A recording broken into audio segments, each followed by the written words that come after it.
ओम नमः शिवाय. जन्म हा अखेरचा श्री सिद्धांत शिखामणी ग्रंथावरील आशीर्वचने.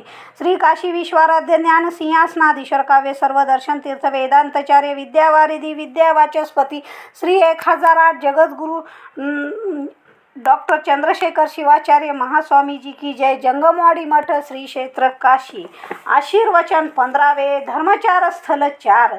जिज्ञासू सद्भक्तांनो, काशी क्षेत्राचे एक नाव महासमशान असे आहे. समशान प्रत्येक गावात असते, परंतु महासमशान मात्र काशी क्षेत्र हेच होय. समशानात चितेवर मनुष्याचा केवळ स्थूल देहच जळतो, परंतु काशीच्या स्मशानात मात्र सूक्ष्मदेह देखील जळून जातो. म्हणून काशीला स्मशान असे म्हणतात. सूक्ष्मदेह जळून जातो याचा अर्थ मनुष्यांना पुनर्जन्म मिळत नाही. जोपर्यंत सूक्ष्मदेह जिवंत असतो तोपर्यंत जीवात्म्याला मुक्ती मिळत नाही, कारण सूक्ष्मदेहात सगळ्या वासना, सगळे संस्कार भरलेले असतात. जीवात्मा जेव्हा स्थूलदेह सोडतो तेव्हा आपल्या सूक्ष्मदेहासोबत साऱ्या वासना, संस्कार घेऊन जातो. नवा जन्म घेताना नव्या शरीरात आपले सूक्ष्मदेहासह प्रवेश करतो. अन्य स्मशानात केवळ स्थूलदेह जळतो, तर काशीच्या स्मशानात स्थूलदेहासह सूक्ष्मदेह देखील नष्ट होतो. अर्थात जीवात्म्याची जन्म मृत्यूच्या चक्रातून सुटका होते. म्हणून काशीला महासमशान अशी संज्ञा आहे. भगवान शिवाचे काशी क्षेत्रात नित्य वास्तव्य आहे. शिवाला स्मशान अत्यंत प्रिय आहे. ते स्मशानात राहून तिथल्या पिशाचाधिकांशी क्रीडा करतात. शिवाला स्मशान का बरे प्रिय असते याचा थोडा विचार करायला हवा. काही माणसे मंदिरात जातात, काही मशिदीत, तर काही चर्चमध्ये. काही जण कुठेच जात नाहीत. ते जन्म घेतात, इकडे तिकडे हिंडतात, मौज मजा करतात आणि एके दिवशी यमराजाचे आमंत्रण येताच निमूटपणे निघून जातात. आयुष्यात एकदाही मंदिरात न जाणारे आणि ईश्वराचे एकदाही दर्शन न घेणारे अनेक लोक जगात असतात, परंतु ईश्वर सर्वव्यापक आहे. जो जसा मंदिरात असतो तसाच मंदिराबाहेर देखील आहे. त्याची नावे अनेक असली आणि त्याला अनेक रूपात लोक भजत असले तरी तो एक आहे. एक सद विप्रा बहुधा वदती. बरेच लोक आपल्या परंपराप्रमाणे कुणी मंदिरात, कुणी मस्जिदीत, तर कुणी चर्चमध्ये जाऊन परमेश्वराची प्रार्थना करतात. परंतु जे लोक शिवाची प्रार्थना तर सोडाच, पण त्याचे दर्शन देखील घ्यायला जात नाहीत, त्यांचे काय? जो मठात जात नाही, जो मंदिरात जात नाही, त्याला कधी ना कधी स्मशानात तर जावेच लागणार. म्हणून ईश्वराने विचार केला की प्रत्येकाला जेथे यावेच लागते तेथेच आपण जाऊन बसलो तर त्या बिचाऱ्यांना शेवटी तरी आपले दर्शन घडेल. जीवावर अशी कृपा करण्यासाठी भगवान शिव स्मशानात जाऊन बसले आहेत. ज्ञान प्राप्त करण्यासाठी वैराग्याची आवश्यकता असते. स्मशान हे असे स्थान आहे की जेथे बसल्यावर मनुष्याच्या अंगी वैराग्य सहज बाणू शकते. एक माणूस मरतो तेव्हा त्याला अंतिम निरोप देण्यासाठी हजारो माणसे स्मशानात जातात. कामधंदा सोडून इतक्या लोकांनी स्मशानात जाण्याची काय आवश्यकता आहे? प्रेताला खांद्या द्यायला 4 माणसे गेली तरी काम भागण्यासारखे आहे, परंतु एवढे माणसे जातात याचे एक कारण आहे की तेथे गेल्यावर माणसाला थोडेफार ज्ञान आणि वैराग्याचा लाभ होतो. मृत शरीर गाडताना पाहून एके दिवशी आपल्याला देखील इथेच यायचे आहे याचे भान माणसाला येते. या प्रकारे स्मशानात अनेकदा जाऊन त्याला वैराग्याने ज्ञान प्राप्त होते, परंतु हे वैराग्य क्षणिक असते आणि फार तर स्मशानातून घरी जाईपर्यंत टिकते. म्हणून या क्षणिक वैराग्याला स्मशान वैराग्य असेही म्हटले जाते. गौतम बुद्धाकडे जेव्हा दीक्षा घ्यायला कुणी येत असे ते त्याला 6 महिने स्मशानात राहायला सांगत, कारण तेथे राहिल्यावर रोज येणारी प्रेते पाहून त्याच्या मनातील वैराग्य दृढ होत असे. मनुष्याला ज्या ठिकाणी वैराग्याचा सहज लाभ होतो त्या ठिकाणी जाऊन बसावे असे भगवान शंकरांना वाटले, म्हणून त्यांचे वास्तव स्मशानात असते. काशी क्षेत्रातही भगवान शिवाचे सदैव वास्तव असल्याने या क्षेत्राला महासमशान असे म्हटले आहे. येथे जो देह सोडतो त्याला पुनर्जन्म घ्यावा लागत नाही. अशा सहज मुक्ती देणाऱ्या या पवित्र क्षेत्रात तुम्ही श्री सिद्धांत शिखामणीवर आशीर्वचने ऐकत आहात. आपण धर्मचार स्थलासंबंधी विचार करीत आहोत. मनुष्याला धार्मिक व्हायचे असेल तर त्याला धर्माचे पालन करावे लागते. सत्य वद धर्मचर्या असे शास्त्र सांगते. सत्य बोलावे आणि धर्माचे आचरण करावे, म्हणून आचरणालाच धर्म असे म्हणतात.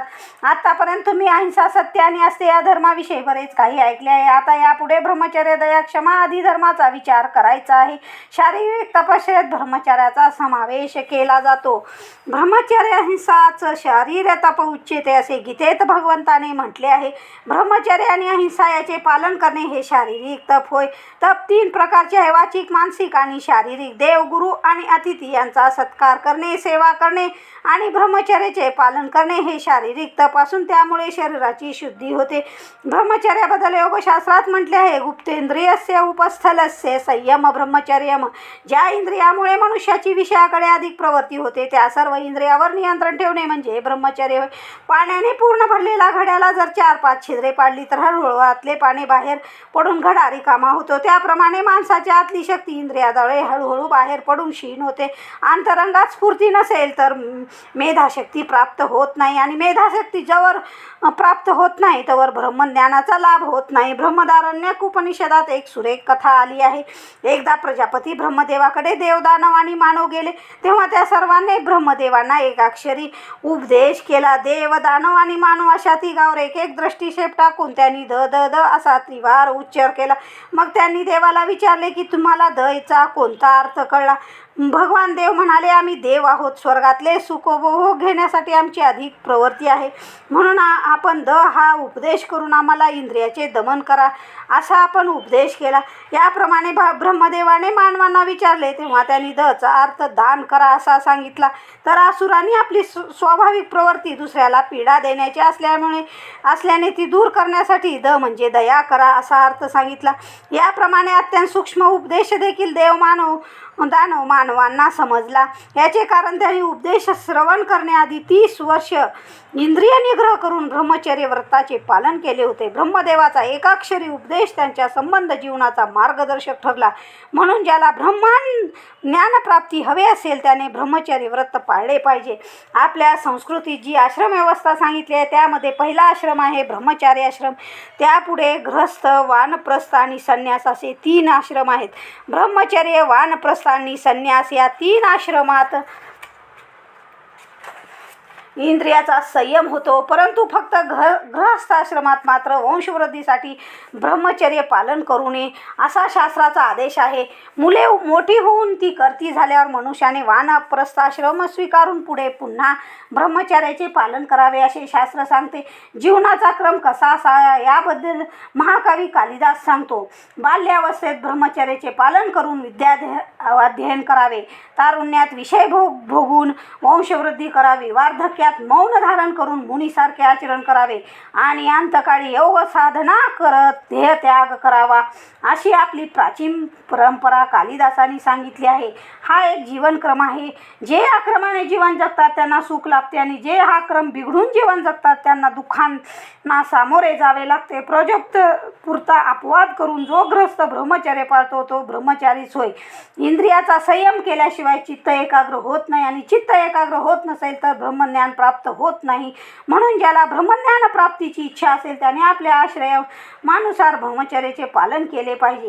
यानंतर धर्म आहे. दया. या प्रपंचात अनेक दुःखी कष्टी जीव राहत असतात. एखाद्याचे दुःख पाहून जर तुमचे हृदय करुणेने पाजरत नसेल तर तुम्हाला माणूस म्हणता येणार नाही. दुःखी जीवाविषयी आपल्या मनात सहवेदना, सहानुभूती निर्माण व्हायला हवी. त्यापेक्षा ही समानाभूती निर्माण व्हावी. दुःखी माणसाजवळ 4 सांत्वनपर शब्द बोलणे याला सहानुभूती म्हणतात.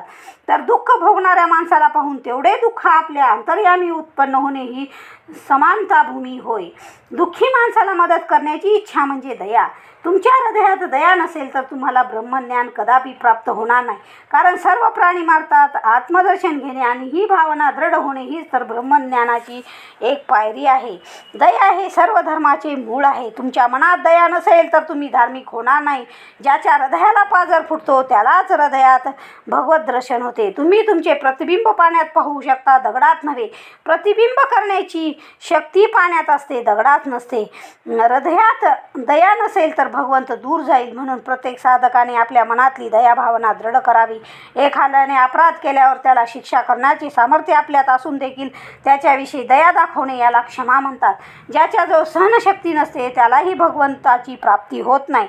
कारण भगवंताच्या प्राप्तीसाठी अनंत कष्ट सहन सहन करावे लागतात. संत केवढे सहनशील असतात. त्यांना कुणी शिव्या दिल्या किंवा मारहाण केली तरी ते शांत राहतात.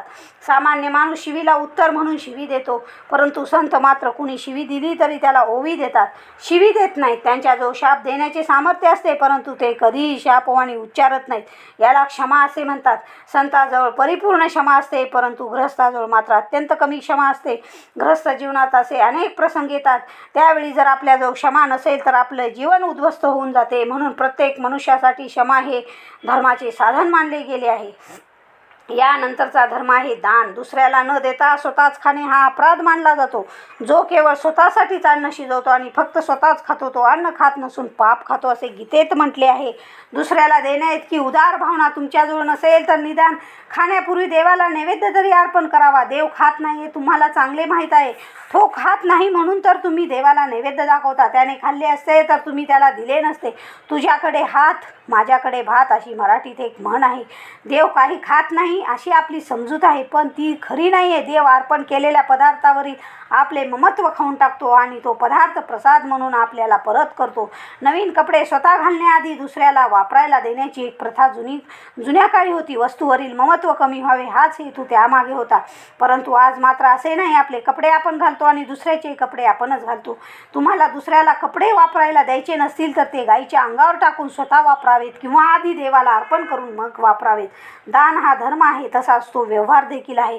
जग म्हणजे देण्या घेण्याचा बाजार होय. जगात तुम्ही कोणाला काही देणार नाही आणि दुसऱ्याकडून काही घेणार नाही तर व्यवहारच होणार नाही. श्वासोश्वास करणे हे देखील एक प्रकारचे घेणे देणेच आहे. तुम्ही नाकाने हवा आत घेतली आणि ती बाहेर सोडलीच नाही तर मृत्यू पत्करावा लागेल. बाहेर हवा सोडल्यानंतर पुन्हा आत घेतली नाही तरी देखील मरावेच लागेल. ईश्वर देतो आणि घेतो. तो एका हाताने देतो तर दुसऱ्या हाताने घेतो. हे जग म्हणजे त्यानेच आपल्याला बहाल केले वैभव आहे. ईश्वर आधी देतो मग मागतो. मनुष्य मात्र आधी मागतो मग देतो, तर कधी देत देखील नाही. ईश्वर तुम्हाला देतो खूप पण मागतो कमी. आपल्या कमाईतला 10वा हिस्सा धर्मासाठी खर्च करावा असे शास्त्र सांगते. धर्म हा ईश्वर मानला तर कारण धर्म हा ईश्वरच होय. तो तुम्हाला 100 पट देतो आणि त्यातले फक्त 10 पट मागतो. म्हणून आपल्या कमाईतला 10वा भाग धर्मासाठी खर्च करावा. दान केल्याशिवाय कलियुगात धर्मपालन होत नाही. महाभारतात यक्षाने युधिष्ठिराला काही प्रश्न विचारले. त्यामध्ये माणसाचा मृत्यूनंतर मित्र कोण हा देखील प्रश्न विचारला. माणसाला जिवंतपणी मित्र लागतात. मित्र नसेल तर तुमचे दुःख तुम्ही कुणाजवळ सांगून हलके कराल. तुमचा शत्रू थोडाच तुमचे दुःख ऐकून घेणार असतो. तुमचा मित्रच तुमचे दुःख सहृदयपणे ऐकतो, तुमच्या दुःखात सहभागी होतो. सुखात सगळे सहभागी असतात, परंतु दुःखात मात्र केवळ खरा मित्रच सहभागी होतो. यक्षाने जेव्हा विचारले मरणाऱ्या माणसाचा मित्र कोण, तेव्हा युधिष्ठिराने उत्तर दिले, दान हाच मरणाऱ्या माणसाचा मित्र होय. मरणाऱ्याचं मित्र दानच आहे.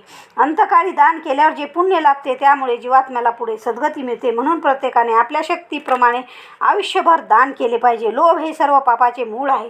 लोभी मनुष्य कोणालाच काही देत नाही हे खरे, परंतु मेल्यावर तो एक फुटकी कवडी देखील घेऊन जाऊ शकत नाही.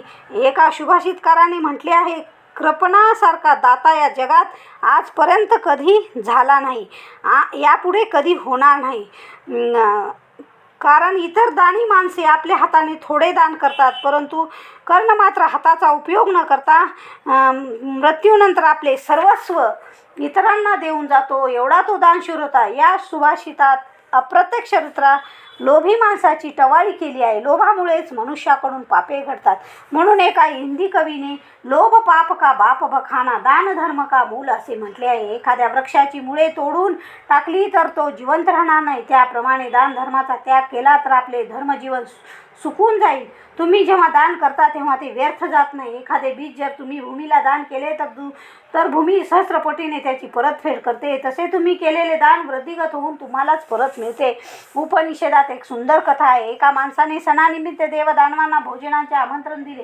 देवाला अग्रमान दिल्यामुळे दानवांना राग आला. ते म्हणाले, आम्ही देवापेक्षा श्रेष्ठ आहोत म्हणून आम्हाला भोजनाला आधी बसवा. त्या माणसाने ते मान्य केले, परंतु एक अट घातली. तो म्हणाला, भोजनात मी तुम्हाला अग्रमान देईल, परंतु त्याआधी तुमच्या हातांना मी काठी बांधेन. ती बांधल्यावरच तुम्ही जेवावे अशी माझी अट आहे. दानवाने ते मान्य केले आणि ते प्रथम जेवायला बसले. ठरल्याप्रमाणे त्याच्या दोन्ही हातांना खांद्यापासून मनगटापर्यंत सरळ काठी बांधण्यात आली. त्यामुळे दानवांचा हात ताटापर्यंत पोहोचत होता, परंतु तो वाकत नसल्यामुळे तोंडात घास जात नव्हता. त्यांनी खूप वेळा प्रयत्न केला, परंतु त्यांना खाणे जमले नाही. शेवटी कंटाळू काहीच न खाता ते उठले. त्यानंतर देवांची पंगत बसली. देवांच्या हातांना अशाच काठ्या बांधण्यात आल्या. देव कसे जेवणार ते उत्सुकतेने दानव पाहू लागले, परंतु देव होते बुद्धिमान. काठीने बांधल्यामुळे हातात घेतलेला घास स्वतःच्या तोंडापर्यंत येत नाही, परंतु दुसऱ्याच्या तोंडापर्यंत जाऊ शकतो हे त्यांनी ओळखले आणि समोरासमोर बसून ते एकमेकांना घास भरू लागले. हे पाहिल्यावर अशी बुद्धी आपल्याला का सुचली नाही याचे दानवांना दुःख झाले. तुमच्या ताटातले अन्न दुसऱ्याला न देता तुम्हीच खाल्ला तर तुमची अवस्था दानवाप्रमाणे होईल. तुम्ही दुसऱ्यांना खाऊ घालाल तर दुसरा कुणी तुम्हाला खाऊ घालेल.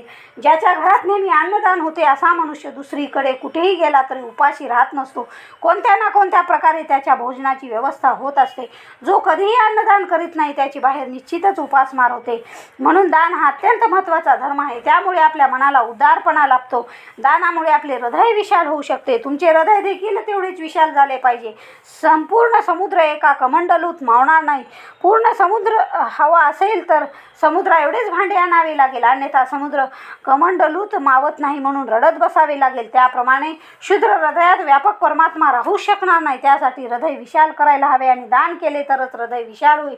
म्हणून प्रत्येकाने यथाशक्ती दान करून आपले धार्मिक जीवन विकसित केले पाहिजे. एवढे सांगून आजचे आशीर्वचन पूर्ण करीत आहोत. ओम शांती शांती शांती.